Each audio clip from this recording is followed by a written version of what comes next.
No almoço de Natal, meu filho de 17 anos se levantou e disse: Eu sou gay. E pai, todo mundo na cidade sabe que você também é. Vai continuar fingindo até quando? O almoço de Natal sempre foi o evento mais importante do ano na nossa casa. Eu passava semanas planejando tudo: o peru, as luzes, a toalha vermelha que minha sogra me deu no primeiro Natal depois do casamento. Era o único momento em que eu sentia que ainda tínhamos algo parecido com uma família unida. Mas naquele ano, alguma coisa estava diferente. Meu marido, Daniel, estava mais calado que o normal. Ele evitava me olhar, evitava até encostar em mim. Nosso filho, Ryan, de 17 anos, também parecia inquieto, mexendo no celular o tempo todo, olhando para o pai de vez em quando com uma expressão que eu não conseguia decifrar. Eu tentei ignorar. Natal é Natal, pensei. Ninguém quer discutir hoje. A mesa estava cheia. Minha irmã, meu cunhado, meus pais e até a mãe do Daniel tinham vindo. Tudo parecia normal até o momento em que servimos a sobremesa. Foi quando Ryan se levantou. No começo, achei que ele ia fazer um brinde, algo engraçado, mas ele estava pálido, a voz trêmula. Disse que precisava dizer uma coisa importante. E então, sem rodeios, olhou direto para o pai e falou: Eu sou gay. E pai, todo mundo na cidade sabe que você também é. Vai continuar fingindo até quando? O som do garfo da minha sogra batendo no prato ecoou pela mesa. Ninguém se mexeu. Eu senti o sangue sumir do meu rosto. Daniel ficou imóvel, com o olhar preso no filho, sem dizer uma palavra. Eu não sabia o que fazer.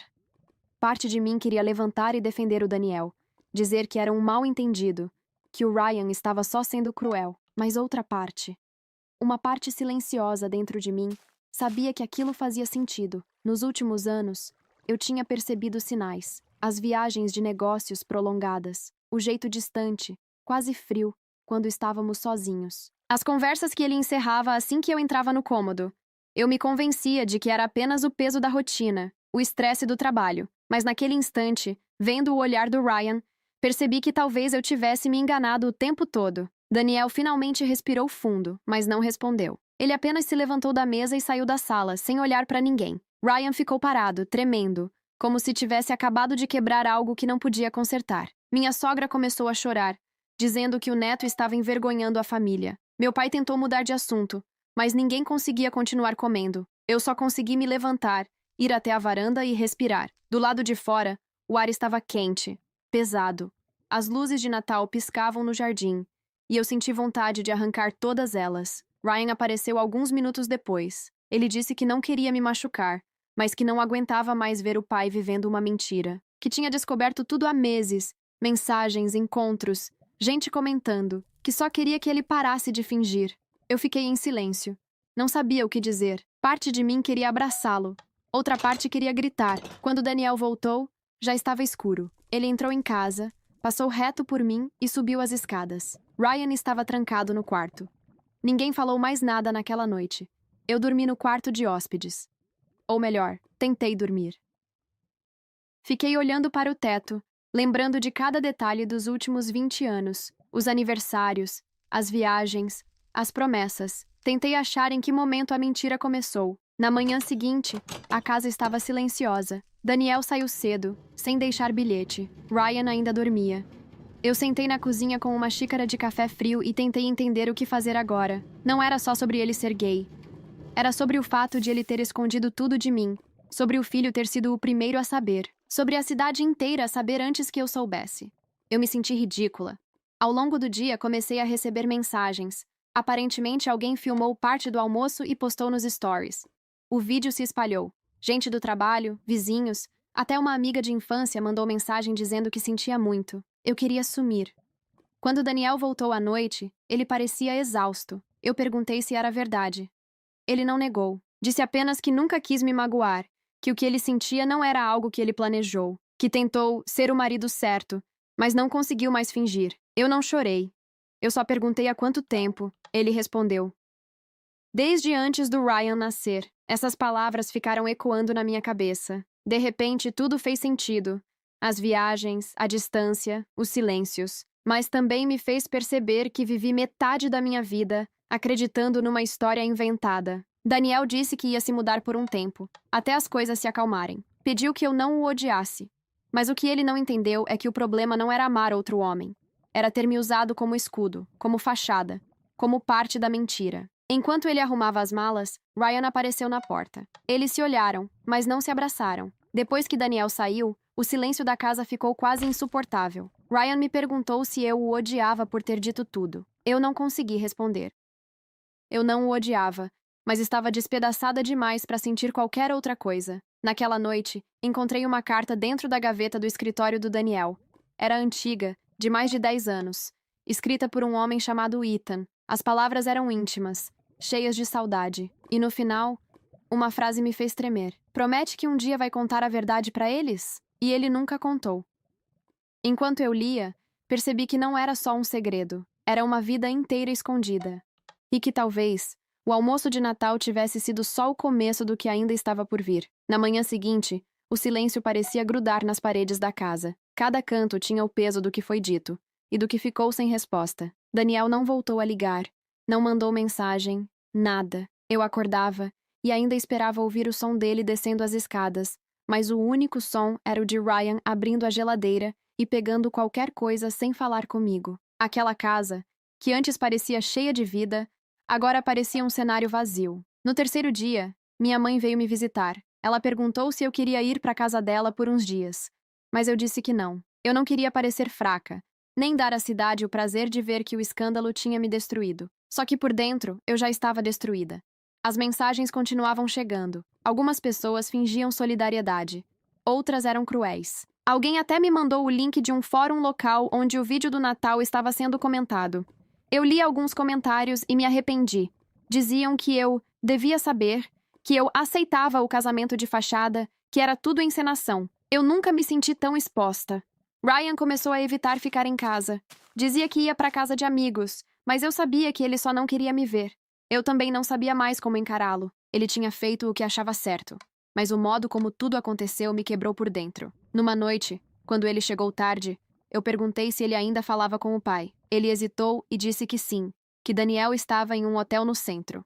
Disse também que o pai parecia aliviado, como se finalmente pudesse respirar. Essas palavras me atravessaram como uma faca. Eu queria sentir raiva, mas o que veio foi um vazio enorme. Comecei a me perguntar se algum dia ele me amou de verdade, ou se o amor que eu sentia era só um reflexo de algo que nunca existiu. Naquela semana, fui até o trabalho dele buscar uns documentos que estavam no nome dos dois. A secretária, uma mulher simpática chamada Carol, ficou visivelmente desconfortável quando me viu. Eu percebi na hora. Ela sabia. Provavelmente todo mundo no escritório sabia. Enquanto ela imprimia os papéis, notei um porta-retratos na mesa do Daniel. A foto era antiga, de uma viagem para Seattle. Estávamos os três. Eu, ele e o Ryan pequeno. Ele estava sorrindo para mim. E foi ali, olhando para aquela imagem, que me dei conta de que eu ainda amava o homem da foto. O que existia antes da mentira engolir tudo. Na volta para casa, Ryan estava no sofá, mexendo no celular. Eu perguntei se ele queria jantar comigo. Ele respondeu que já tinha comido. Antes de subir, ele soltou sem olhar para mim. Você devia perdoar ele, mãe. Ele só não aguentava mais viver assim. Aquilo me deixou paralisada. Como ele podia pedir isso? Eu passei anos acreditando que éramos uma família, enquanto ele vivia com outro homem pelas sombras. E o Ryan queria que eu simplesmente perdoasse? Naquela noite não consegui dormir. Fui até o escritório do Daniel e reli a carta de Ethan. Depois, procurei mais. Abri gavetas, pastas, caixas antigas. No fundo de uma delas, encontrei uma foto amarelada. Era o Daniel, muito jovem, com outro homem. Estavam abraçados. Atrás da foto havia uma data. Boston, 2002. Foi o ano em que nos casamos. Senti o chão sumir. De repente, tudo se encaixou. As viagens a trabalho, as desculpas, as festas que ele não podia ir. E aquele nome, Ethan, sempre voltando em pequenos detalhes que eu ignorava. No dia seguinte, decidi procurar o Ethan.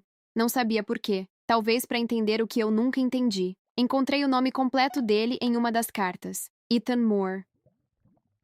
Busquei no Google e encontrei um perfil no Facebook, com a mesma cidade onde Daniel dizia ter ido a trabalho diversas vezes. A foto era de um homem de uns 40 e poucos anos, barba grisalha, sorriso discreto. Havia fotos dele em trilhas, viagens, e uma de 3 anos atrás que me fez prender a respiração. Ele e Daniel, lado a lado, em frente a um lago. O pior era o comentário do Daniel na legenda. Um dos melhores dias da minha vida. Eu fechei o notebook e comecei a tremer. Tudo o que eu achava que sabia sobre meu casamento era mentira. E o que mais me desesperava era perceber que Ryan já sabia de tudo há meses. Eu era a única no escuro. Naquela noite, mandei uma mensagem para o Daniel. Disse que queria conversar. Ele respondeu que podíamos nos encontrar no sábado, num café no centro. O sábado chegou devagar, com aquele peso que só vem antes de uma conversa que pode mudar tudo. Eu cheguei antes. Ele entrou 10 minutos depois, usando uma camisa azul que eu mesma comprei há anos. Sentou em frente a mim, sem me olhar nos olhos. Disse que não queria mais esconder, que não podia mais viver uma vida que não era dele, que o Ethan era alguém que ele amava há muito tempo e que só ficou comigo porque achou que isso curaria o que ele sentia. Eu perguntei se ele me amou. Ele disse que de algum jeito sim, mas que era um amor diferente. Um amor de gratidão, não de desejo. Ouvir isso foi como levar um soco no estômago. Quando saí do café, percebi que tudo o que restava de nós era um contrato social, um sobrenome compartilhado e uma casa cheia de lembranças falsas. Naquela noite, Ryan chegou e me encontrou na sala com uma mala aberta. Perguntou se eu ia embora. Eu disse que não, que quem ia embora era ele. Que eu precisava ficar sozinha, reconstruir o que sobrou de mim. Ele ficou quieto, com os olhos marejados. Disse que só queria que eu entendesse o pai, que ele não fez por mal. Eu não respondi. Eu só pensei que talvez um dia eu conseguisse entender, mas não agora. Enquanto ele subia as escadas, vi uma notificação no meu celular. Era uma mensagem de um número desconhecido. Apenas uma frase. Você não sabe nem metade do que o Daniel escondia. A mensagem chegou pouco depois da meia-noite. Eu estava sentada na beira da cama, sem conseguir dormir, tentando entender se aquilo era algum tipo de provocação. Li e reli as palavras. Você não sabe nem metade do que o Daniel escondia. Fiquei olhando para o número. Não tinha nome salvo, só o código de área da Califórnia, onde o Daniel dizia ir com frequência a trabalho. Por alguns minutos, considerei ignorar. Eu já estava cansada de descobertas. Mas a curiosidade falou mais alto. Respondi com algo simples. Quem é você? A resposta veio rápido. Alguém que achou que ele seria honesto. Mas pelo jeito, ele mentiu para todo mundo. Senti o coração acelerar. Perguntei o que essa pessoa queria dizer com isso. A resposta demorou mais dessa vez. Quando chegou, era pior do que eu imaginava. Você devia saber que o Ethan não foi o único. Deixei o celular cair no colo. Minha primeira reação foi negar. Não podia ser. Daniel podia ter enganado o mundo, mas eu não conseguia acreditar que ele tivesse uma fila de mentiras atrás dele. Mas quanto mais eu pensava, mais lembranças estranhas voltavam. As viagens repentinas, os jantares cancelados, as ligações desligadas no meio. Eu só não quis ver. Na manhã seguinte, decidi rastrear o número. Usei um site de busca reversa e descobri que estava registrado em nome de Mark Jensen. Nunca ouvi falar nesse nome. O perfil do WhatsApp tinha uma foto de um carro em frente a um café em Los Angeles. Enviei outra mensagem. Você conhece o Daniel há quanto tempo? A resposta foi curta. 4 anos. O estômago revirou. 4 anos. Isso significava que, enquanto ele ainda dormia na minha cama, ele tinha outra vida rodando em paralelo. Mark me mandou outra mensagem dizendo que o Daniel havia prometido contar a verdade depois do Natal, que planejava se libertar e assumir tudo publicamente. Mas quando viu o vídeo do almoço circulando, simplesmente bloqueou todo mundo e desapareceu. Ele perguntou se eu sabia onde o Daniel estava. Eu respondi que não, e perguntei por que ele estava me contando aquilo. Ele disse que não queria mais ser parte de uma mentira, que achava que eu merecia saber. Eu não sabia o que sentir.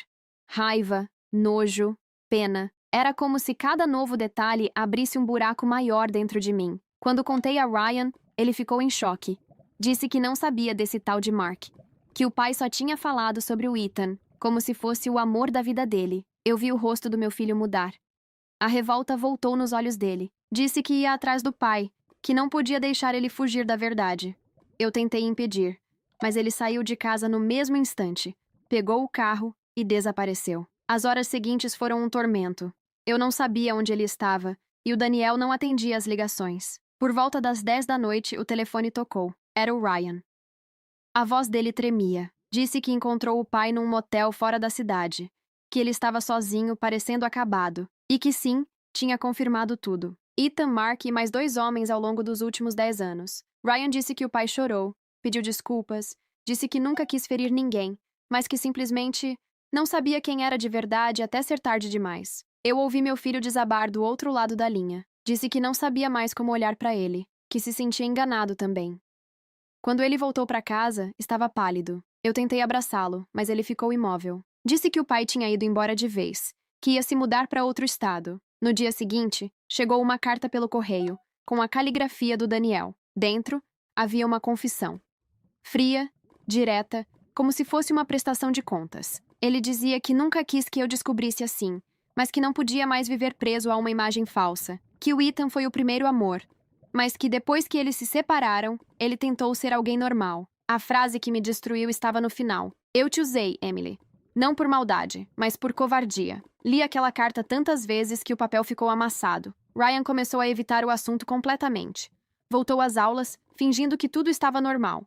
Mas eu sabia que ele carregava a vergonha de tudo o que aconteceu. As pessoas ainda falavam sobre nós. A cidade é pequena, e escândalo dura muito tempo em lugar pequeno. Algumas amigas antigas começaram a me evitar. Outras me procuravam apenas por curiosidade. Certa noite, recebi outra mensagem de número desconhecido. Era o Mark de novo. Ele escreveu: Eu sei onde o Daniel está, mas você não vai gostar de saber com quem. Eu não respondi. 3 dias depois, uma foto chegou. Era o Daniel, sentado à beira de um pier, de mãos dadas com alguém. Não era o Ethan. Era outro homem, muito mais jovem. E no fundo da foto, dava para ver o reflexo do fotógrafo num vidro. Era o Mark. Eu percebi que estava entrando em algo que já não tinha controle, que a vida dupla do Daniel não tinha acabado, ela só tinha mudado de cenário. Naquela noite, enquanto olhava a foto, o Ryan entrou no meu quarto e disse que queria mudar de cidade, começar do zero. Ele disse que não aguentava mais ser o filho do escândalo. E pela primeira vez em semanas, eu chorei de verdade. Não por Daniel, mas porque percebi que a mentira dele tinha destruído mais do que o casamento. Tinha quebrado nosso filho também. Antes de dormir, recebi uma última mensagem de Mark. Você acha que o Daniel só mentiu sobre isso? Pergunte a ele sobre o dinheiro. Quando li a mensagem sobre o dinheiro, fiquei sem entender. Por um instante, achei que fosse só uma provocação. Mas quanto mais eu pensava, mais aquilo fazia sentido. Daniel sempre controlou todas as nossas finanças. Eu confiava nele completamente. Nunca questionei. Nunca pedi para ver extratos. Mas agora, com tudo o que tinha vindo à tona, nada parecia impossível. Na manhã seguinte, fui até o banco. Pedi para acessar todas as contas conjuntas, cartões, investimentos. A atendente hesitou quando viu os dados, e eu senti que havia algo errado. Depois de alguns minutos, ela me chamou para uma sala reservada e me mostrou uma planilha de movimentações. Nos últimos 3 anos, Daniel tinha feito várias transferências de valores altos, todas para contas em nome de uma empresa chamada JM Consulting LLC. Eu nunca tinha ouvido esse nome. Perguntei o que era, mas ela disse que só podia informar que se tratava de uma empresa registrada em Los Angeles. Eu saí do banco com a cabeça latejando. Lembrei das viagens, das desculpas, dos recibos de hotel que ele dizia serem eventos corporativos. Comecei a entender que talvez não fosse só sobre traição, era sobre engano em todos os níveis. Em casa, procurei nos documentos dele. Em uma pasta no escritório, encontrei o contrato da empresa. O nome de Daniel estava lá, junto com o de outro homem, Mark Jensen. Meu estômago virou. O mesmo nome da mensagem. Ele não era só um ex-amante. Era sócio. De repente, tudo fez sentido. As transferências, as viagens conjuntas, as mentiras. E o pior, agora eu não sabia se aquele Mark que me mandava mensagens estava tentando me ajudar ou me manipular. Enviei uma mensagem direta. Achei o nome da empresa.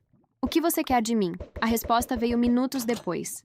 Quero que saiba o que ele fez com o dinheiro que era seu também. Antes que eu pudesse responder, ele mandou um PDF, extratos, contratos, comprovantes. Tudo mostrava que Daniel tinha desviado quase $200 mil das nossas contas conjuntas para a empresa. Dinheiro que supostamente seria investido em projetos de consultoria, mas na prática, estava sendo usado para pagar viagens, aluguel e despesas de outra pessoa, o jovem da foto no pier. Senti as mãos tremerem. Eu não sabia se chorava, gritava ou ria da ironia. Durante anos, eu o vi como o homem responsável, o provedor, o pai exemplar. E agora, descobria que ele estava bancando outra vida com o dinheiro da nossa família. No meio da raiva, algo em mim despertou. Eu não ia deixar isso assim. Passei os 2 dias seguintes organizando tudo. Prints, documentos, cópias. Mostrei tudo para uma advogada que era amiga da minha irmã. Ela leu em silêncio e depois disse que eu tinha provas suficientes para abrir um processo civil e exigir restituição. Disse também que, dependendo da gravidade, poderia ser considerado fraude conjugal. A ideia de processar o Daniel me doía, mas a humilhação que ele me fez passar doía mais. Quando contei a Ryan, ele reagiu com uma mistura de choque e cansaço. Disse que o pai não era mais quem ele pensava e que talvez nunca tivesse sido. Ele me pediu para não contar nada à mídia. Disse que não queria que a escola soubesse. Prometi que ficaria em silêncio. Por ele. Naquela noite, recebi mais uma mensagem do Mark. Você vai mesmo atrás dele? Respondi. Sim. E ele mandou outra. Então você precisa saber com quem está lidando. Daniel não é a vítima que parece. Ele mentiu para mim também. Pedi para ele me explicar. Ele disse que o Daniel o convenceu a abrir a empresa prometendo uma sociedade real. Mas quando o relacionamento deles terminou, Daniel o deixou com dívidas, promessas vazias e uma investigação tributária em andamento. Disse que só queria vingança. Que o vídeo do Natal foi a oportunidade perfeita para expor o que ele realmente era. De repente, tudo se encaixou.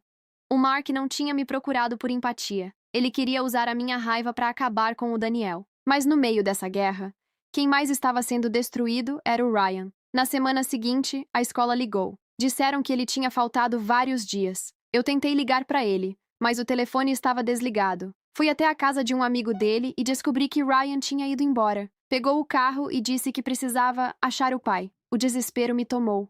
Liguei para Daniel, para todos os hotéis e contatos que eu sabia. Nenhuma resposta. 3 dias depois, Ryan me mandou uma mensagem curta. Encontrei ele. Estamos em Los Angeles. Preciso entender tudo. Eu não sabia se sentia alívio ou medo. Naquela noite, recebi uma ligação de número bloqueado. Era o Daniel. A voz dele estava rouca, cansada. Disse que Ryan estava com ele, mas que as coisas estavam complicadas. Pediu para eu não me meter. Disse que estava tentando resolver o que fez. Mas no fundo da ligação, ouvi uma voz que não era dele. Uma voz masculina, mais jovem, dizendo algo como: ela não pode saber o que aconteceu com o dinheiro. Antes que eu pudesse perguntar qualquer coisa, a ligação caiu. Fiquei ali, parada, com o celular na mão e o coração disparado. Agora eu tinha certeza de uma coisa. O dinheiro não era o único segredo. Aquela ligação me deixou em alerta. Não era apenas o tom do Daniel. Era a voz que veio ao fundo. Jovem, segura, com uma naturalidade que mostrava que aquela pessoa se sentia confortável perto dele. Era o mesmo timbre do rapaz da foto no pier. Passei a noite acordada, olhando para o celular e esperando outra ligação. Nada. A cada hora que passava, eu imaginava 1000 possibilidades. Ryan podia estar em perigo. O Daniel podia estar se envolvendo em algo ilegal. E aquele dinheiro desviado parecia ser apenas a ponta de um problema maior. Na manhã seguinte, peguei o carro e dirigi até Los Angeles. Foram quase 6 horas de estrada com o estômago travado. Eu não avisei ninguém. Só deixei uma mensagem de voz para minha mãe dizendo que precisava resolver algo importante. Quando cheguei, liguei para o Ryan. Ele não atendeu. Mandei mensagens. Nada. Liguei para Daniel. A ligação caiu direto na caixa postal. Eu não sabia por onde começar. Então fui até o endereço da empresa JM Consulting LLC. Era um prédio comercial discreto, numa área de escritórios pequenos. Na portaria, perguntei por Daniel ou por Mark. O segurança olhou o registro e disse que o escritório estava fechado há meses. Ele comentou casualmente que aquele cara do terno azul tinha vindo ali na semana passada tentar pegar umas caixas. Quando mostrei a foto do Daniel, ele confirmou. Disse que ele parecia nervoso, falando sozinho no telefone, e que saiu sem as caixas depois de uma discussão. Perguntei com quem ele estava discutindo. O segurança respondeu: um garoto. Uns 20 e poucos anos, cabelo escuro. O coração disparou. Tinha que ser o mesmo rapaz da foto. Voltei pro carro e fiquei ali por um tempo, tentando entender o que fazer. Foi então que meu telefone vibrou com uma notificação do Ryan. Era uma mensagem curta. Mãe, não venha pra cá. Tá tudo sob controle. Mas não estava. Eu sabia. Ryan não falava assim. Curto, distante. Aquilo parecia escrito por alguém ditando o que ele devia dizer. Eu respondi pedindo para ouvir a voz dele. Nenhuma resposta. As horas seguintes foram um inferno. Fui até o hotel onde Daniel costumava ficar em Los Angeles. Mostrei uma foto dele na recepção. O atendente reconheceu e disse que ele estava hospedado, mas tinha saído naquela manhã com o filho. Não sabia para onde. Pedi para ver o registro de check-in. O nome do acompanhante estava ali, anotado como Ryan. Mas o endereço era diferente. Um apartamento em Santa Mônica. Fui até lá. O prédio era novo, moderno, e claramente caro demais para o que o Daniel dizia ganhar. Consegui falar com o porteiro, que disse que o Sr. Moore morava no último andar. O nome me fez travar. Moore. Ethan Moore. Meu coração gelou.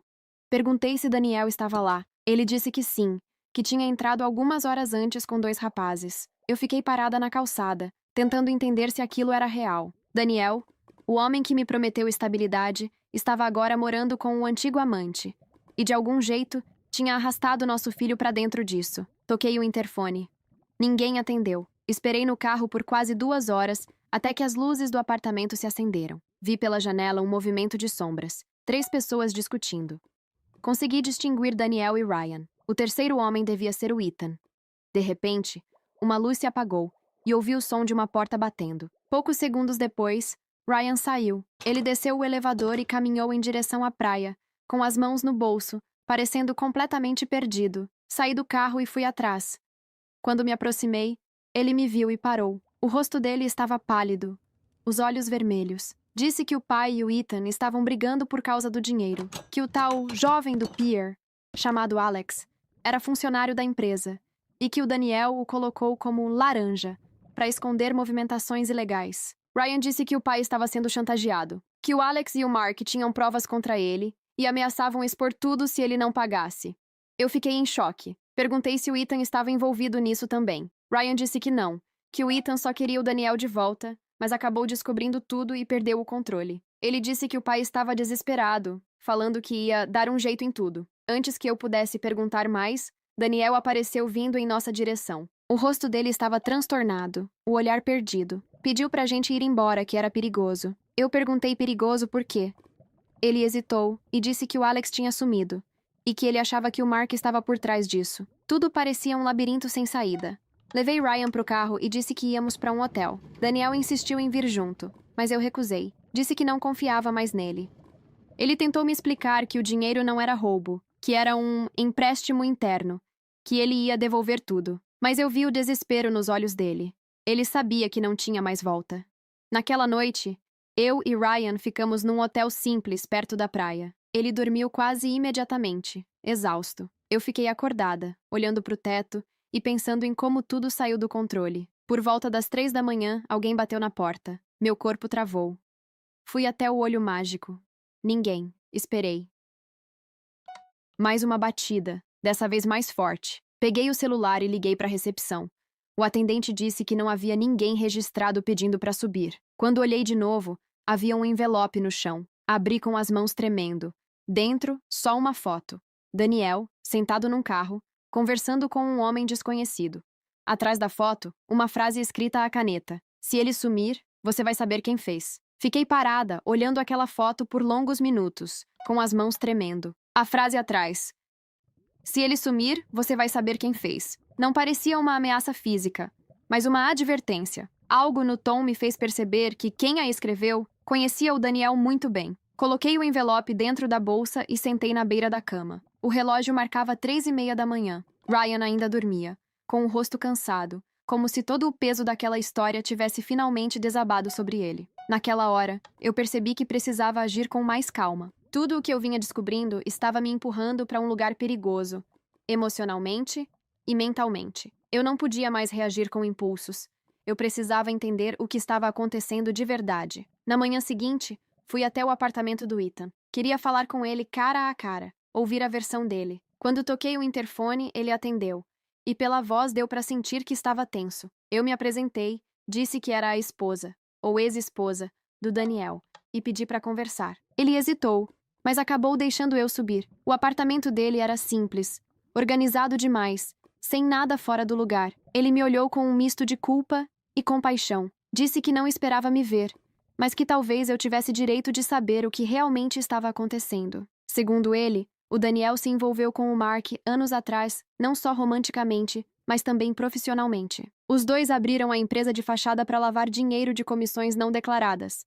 Nada criminoso de alto nível, mas o suficiente para ser considerado fraude se alguém investigasse. Com o tempo, o Mark começou a chantageá-lo, exigindo uma parte maior do lucro. Foi então que entrou o Alex, o rapaz da foto. Ele era estagiário na época, e o Daniel o colocou no meio para assinar documentos em nome da empresa, tentando despistar os registros. Mas o plano deu errado. Quando tudo começou a ruir, Daniel prometeu resolver, mas acabou se envolvendo demais com o Alex. O Ethan contou que o Daniel apareceu na casa dele há poucos dias, pedindo ajuda. Disse que estava arrependido, que não queria mais viver fugindo, e que pensava em confessar tudo e devolver o dinheiro. Mas o problema era o Mark. Segundo o Ethan, ele tinha cópias de contratos e ameaçava expor não só o Daniel, mas também a mim, como cúmplice, já que parte das contas estavam no meu nome. Eu fiquei em silêncio.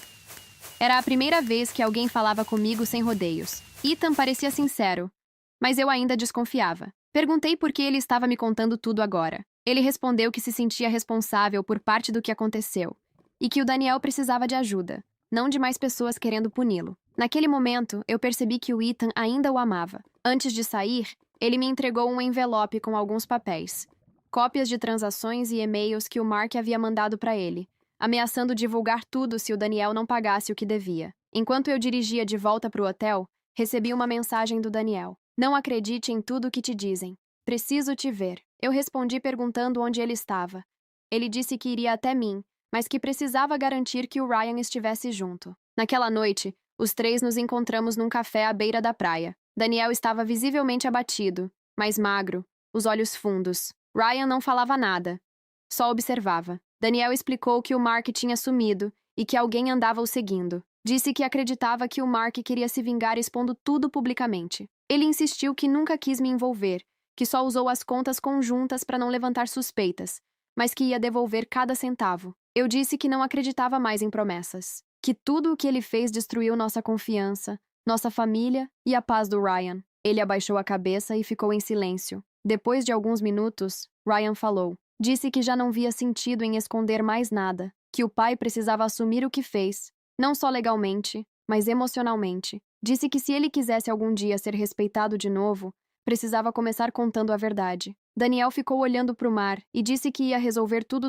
do jeito certo. 3 dias depois, ele procurou um advogado e entregou os documentos que comprovavam a fraude. A confissão incluía as transações, o envolvimento do Mark e os contratos falsos. Segundo o advogado, como ele se apresentou voluntariamente, poderia evitar um processo criminal mais pesado, mas o dano moral já estava feito.